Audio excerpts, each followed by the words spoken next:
நாள் என் செய்யும் வினைதான் என் செய்யும் இனி நாடி வந்த கோல் என் செய்யும் கொடுங்கூற்று என் செய்யும் குமரேசர் இரு தாளும் சிலம்பும் சதங்கையும் தண்டையும் சண்முகம் தோளும் கடம்பும் எனக்கு முன்னே வந்து தோன்றினே. ஓம் அனுமந்தாய வித்மகே வாயு புத்திராய தீமகே தந்தனோ மாருதி பிரச்சோத்தியாத் பட்டீஸ்வரம் ஸ்ரீ விஷ்ணு துர்க்கையே போற்றி. திருவாரூர் குரு தட்சிணாமூர்த்தியே போற்றி. உலகெங்கிலும் வாழ்ந்து கொண்டிருக்கும் ஸ்ரீ ராகவேந்திரா யூடியூப் சேனல் நேயர்களுக்கு டாக்டர் சைதே ராஜாவின் அன்பான வணக்கங்கள்.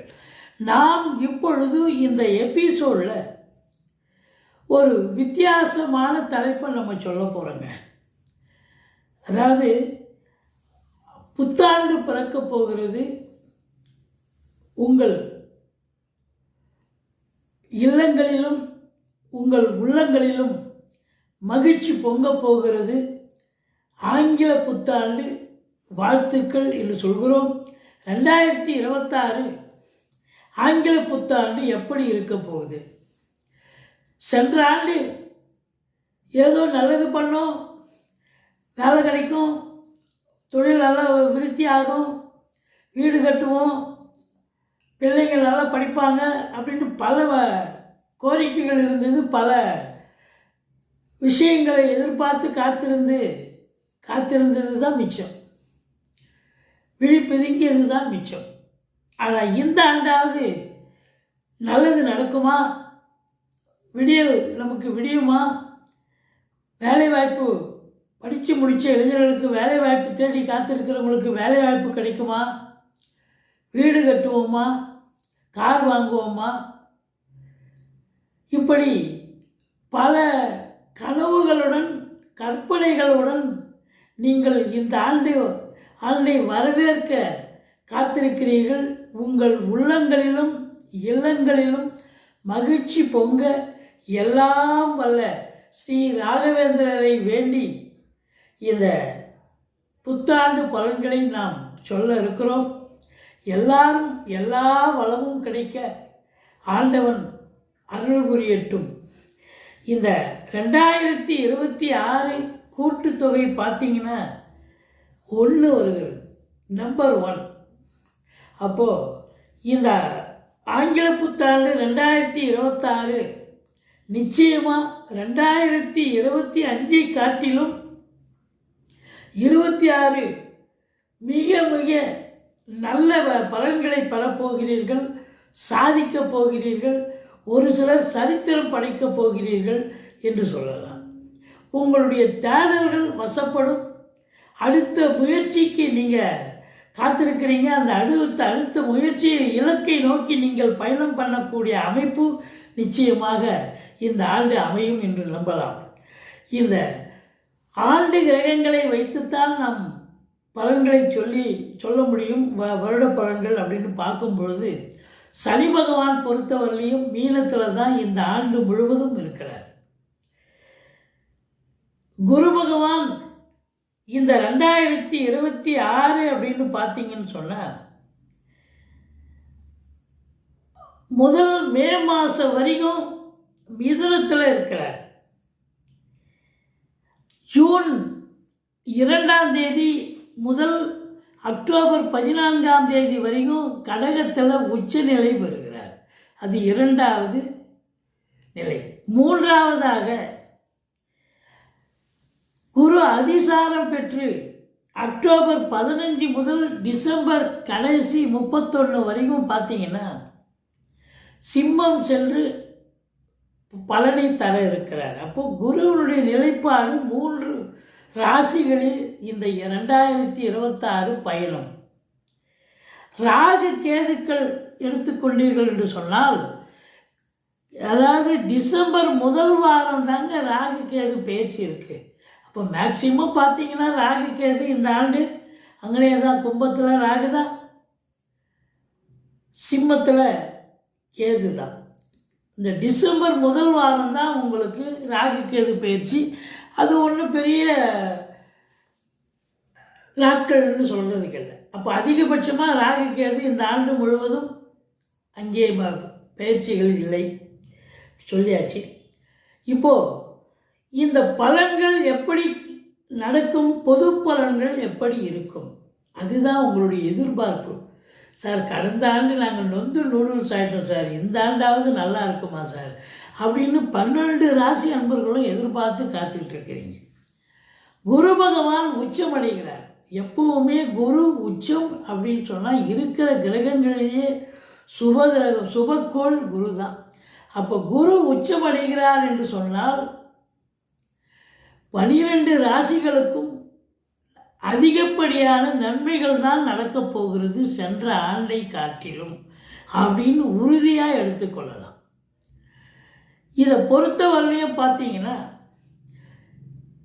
சில ராசிகளுக்கு, அதாவது கும்பம், மீனம், மேஷம், இந்த 3 ராசிகளுக்கு மட்டும் 7.5 சனி, சிம்மத்துக்கு அஷ்டமத்து சனி, தனுசுவுக்கு அர்த்தாஷ்டம சனி, இப்படி 3+2 5 ராசிகளுக்கு சனி பிரச்சனையான தரக்கூடிய ஒரு காலகட்டம் தான். இருந்தாலும் மற்ற கிரகங்கள் உங்களுக்கு ஆளுமையில் நல்ல நிலையில் இருப்பதால் நிச்சயமாக சென்ற ஆண்டை காட்டிலும் இந்த ஆண்டு நன்றாக வளமோடு சீரும் சிறப்புமாய் இந்த 2026 அமையும் என்று நம்புவோம். வாங்க ஒவ்வொரு ராசியாக பார்க்கலாம். மிதுன ராசி அன்பர்களுக்கு வணக்கம். மிதுன ராசி காலபுருஷனுக்கு 3வது ராசி. மிருக சீரிஷம் 3-4 பாதங்கள், திருவாதிரை, புனர்பூசம் 1-2-3 பாதங்கள் உள்ளடக்கிய இந்த மிதுன ராசிக்கு இந்த 2026 ஆங்கில புத்தாண்டு உங்களுக்கு எல்லா வளமும் நலமும் கிடைக்க ஆண்டவனை பிரார்த்திக்கிறோம். ஸ்ரீ ராகவேந்திரரை வணங்குகிறோம். உங்கள் இல்லங்களிலும் உள்ளங்களிலும் மகிழ்ச்சி பொங்கட்டும் என்பது எங்களுடைய ஆத்மாத்மான ஒரு வேண்டுதல். மற்றபடி உங்களை பொறுத்தவரையும் இந்த ஆண்டு எப்படி இருக்க போகுது, சென்ற ஆண்டு எப்படி இருந்தது? சென்ற ஆண்டு எதிர்பார்த்த மாதிரி எதுவும் நடக்கலைங்க. ஏதோ எதிர்பார்த்து காத்திருந்து கண்கள் தான் எங்களுக்கு இதுவாச்சு ஒழிய, விழி பிதுங்கச்சு ஒழிய, மற்றபடி எது ஒன்றும் நல்லது நடக்கலை. இந்த ஆண்டாவது நல்லது நடக்குமா என்று நீங்கள் புலம்புவது எங்களுக்கு கேட்கிறது. பாருங்கள், நம்ம பொது பலனை தான் சொல்கிறோம். யாருடைய தனிப்பட்ட ஜாதகத்தை அனலைஸ் பண்ணலை. மிதுன ராசியில் பிறந்தவர்களுக்கு பொது பலன்கள் எப்படி இருக்கும்? இது ஒரு 30-40 விழுக்காடு வரைக்கும் தாங்க சரியாக இருக்கும். உங்கள் பிறப்பு தசாபுத்தி இருக்கு பாருங்க. இப்போ பிறப்பு ஜாதகத்தை அடிப்படை தசாபுத்தி தான் அது உங்களை தூக்கி கொண்டு போய் நிற்க வைக்கும், இல்லை உங்களை அதில் பாதாளத்தில் தள்ள, இல்லை நியூட்ரலாக நிற்க வைக்கும். இந்த 30 விழுக்காடு எப்படிங்க 100 விழுக்காடாக மாறும்? அது சிறப்பாக இருந்தால் இது கோயின்சைடாகி நல்லா போகும். அதனால் உங்களை பொறுத்தவரை இது பொது பலன் தான். 30-40 விழுக்காடு தான் இது உங்களுக்கு சரியாக சிறப்பாக இருந்தால் 30-40 தான் நடக்கும். சுமாராக இருந்தால் 20 தான் போகும். அதுலேயும் சொல்லும். ஸோ இந்த ராசிக்கு சனி பகவானுடைய நிலை, ஆண்டு கிரகங்களை தான் நம்ம மையப்படுத்தி பலனை சொல்ல முடியும். சனி பகவான் உங்களுக்கு யார்? 8க்கும் 9க்கும் ஆதிபத்தியம் பெற்றவன். 8ஆம் இடம் நல்ல இடம் இல்லை, ஆனால் 9ஆம் இடம் நல்ல இடம். ஆனால் அவர் 10ல் உட்காருங்கல. இந்த ஆண்டு முழுவதும் சனி பகவானுக்கு பெயர்ச்சி இல்லை. அப்போ 10ஆம் இடத்துல சனி உட்காந்து சஞ்சாரம் செஞ்சு இந்த ஆண்டு முழுவதும் இந்த மிதுனத்துக்கு படி அளக்க போகிறார். அப்படின்னா 10ஆம் இடம் என்பது கர்மஸ்தானம், தொழில் ஸ்தானம், உத்தியோகஸ்தானம், இப்படி சொல்லிக்கிட்டே போகலாம்.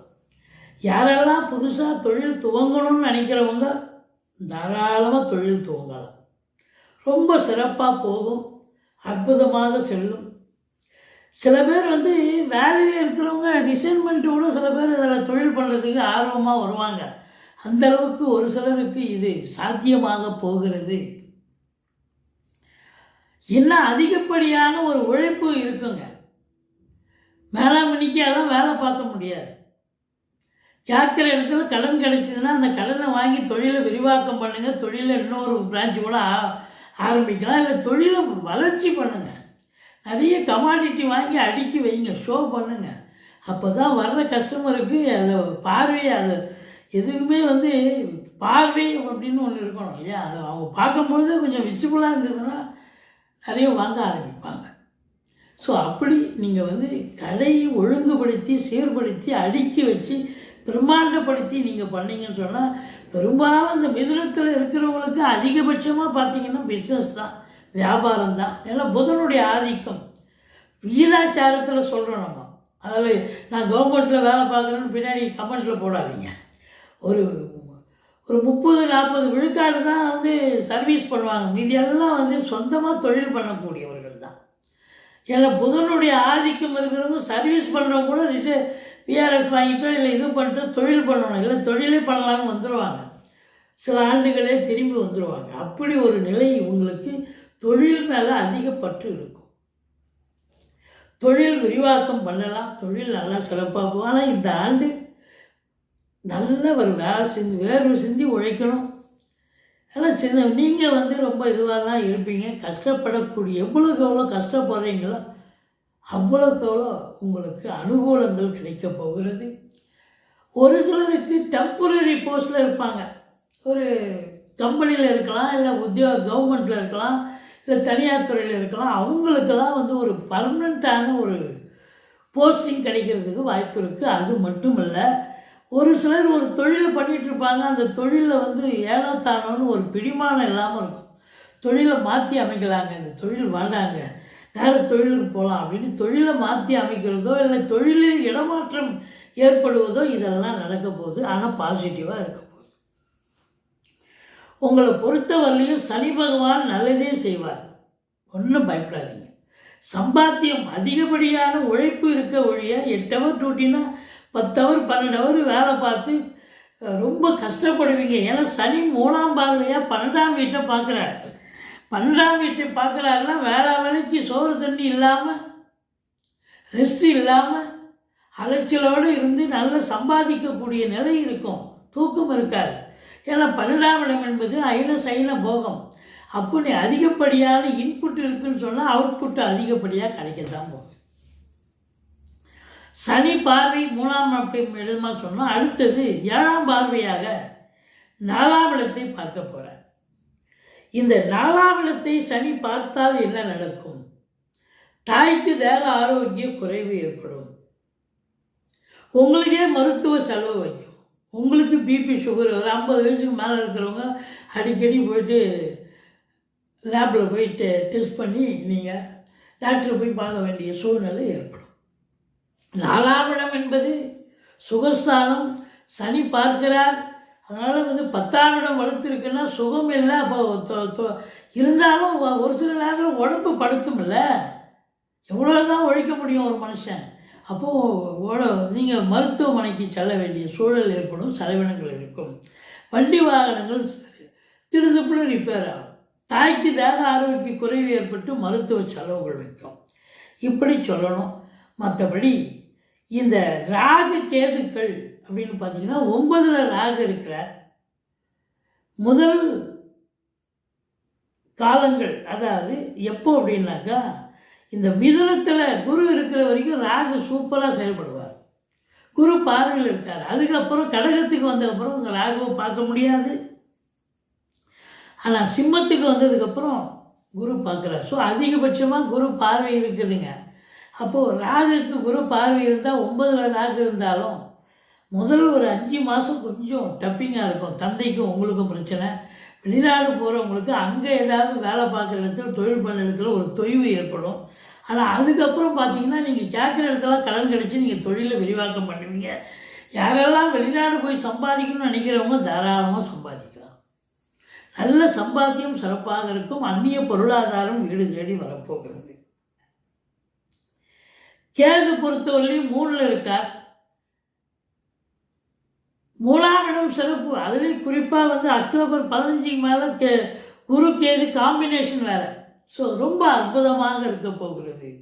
இந்த குரு பகவானுடைய நிலையை வச்சு பார்க்கும்பொழுது ஸ்தான பலம், பார்வை பலம் இதெல்லாம் வச்சு பார்க்கும் பொழுது இந்த மிதுன ராசிக்கு சென்ற ஆண்டை காட்டிலும் இந்த ஆண்டு கிரகங்கள் அதிகப்படியாக படி அளக்க போகுதுங்க.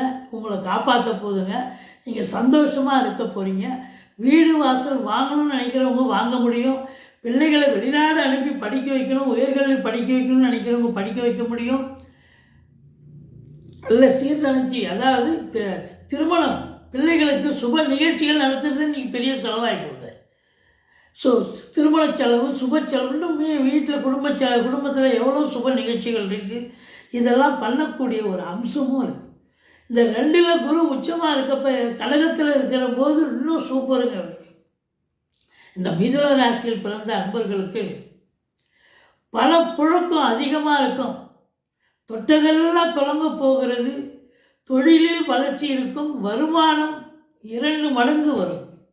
ஸோ மொத்தத்தில் இந்த மிதுன ராசியில் பிறந்தவர்களுக்கு அதாவது தொழில்துறையாகட்டும் உத்தியோகத்துறையாகட்டும் சாதிக்கக்கூடிய இந்த காலம். பதவி உயர்வு, ஊதிய உயர்வு, பத்திரிகைத்துறை, மீடியாத்துறை, எழுத்துத்துறை, சினிமா இண்டஸ்ட்ரி இதில் வேலை பார்க்கக்கூடியவர்களுக்கு வேலை வாய்ப்புகள் கிடைக்கும். அடுத்த இலக்கை நோக்கி நீங்கள் பயணப்பட போகிறீர்கள். ஏன்னா முதல் நாளே பத்திரிகைத்துறை, மீடியாத்துறை, சினிமா இண்டஸ்ட்ரி, தொலைக்காட்சி இண்டஸ்ட்ரி, எழுத்தாளர்கள், கவிஞர்கள், கற்பனையாளர்கள், வழக்கறிஞர்கள், ஆசிரியர்கள், ஜோதிடர்கள் இவங்க எல்லாருக்குமே இந்த ஆங்கில புத்தாண்டு 2026 அமக்கலமாக இருக்க போது சாதிக்க போகிறீங்க. உங்களை பொறுத்தவரையிலையும் ராகுவை வழிபாடு, துர்க்கையை வழிபாடு செய்து கொள்ளுங்கள். ஓம் அமிர்த ராகுவே போற்றின்னு 1008 சொல்லுங்கள். மற்றபடி இந்த ஆண்டு மிதுன ராசியில் பிறந்தவர்களுக்கு மிக மிக சிறப்பான ஆண்டு. 80 விழுக்காடு பலன்களை பெறப்போகிறீர்கள். எங்களுடைய வீடியோ பிடிச்சிருந்தால் லைக் பண்ணுங்கள், ஷேர் பண்ணுங்கள், சப்ஸ்கிரைப் பண்ணுங்கள். மறக்காமல் சப்ஸ்கிரைப் பண்ணுங்கள். நன்றி. வாழ்க வளமுடன்.